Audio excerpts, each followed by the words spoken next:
Dans le blocking, ce qu'on va faire, c'est marquer toutes les poses principales pour pouvoir transmettre au directeur ce qu'on veut vraiment faire avec le plan. Et on va travailler aussi un petit peu le rythme du plan.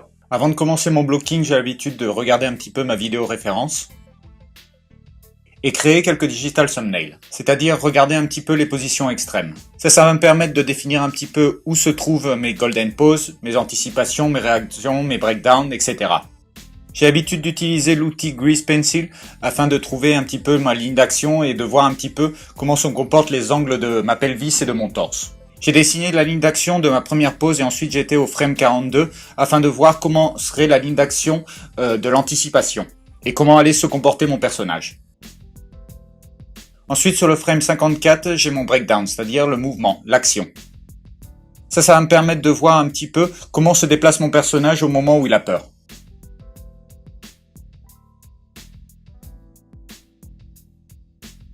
Sur le frame 68, la ligne d'action s'invertit complètement afin de marquer la réaction du personnage.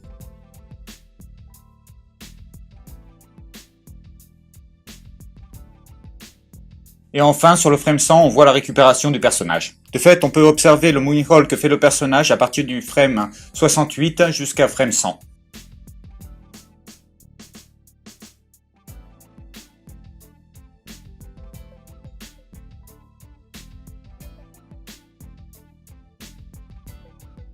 Une fois mon analyse finie, on peut observer un personnage en stick figure qui est en train de me décrire les moments importants de mon animation.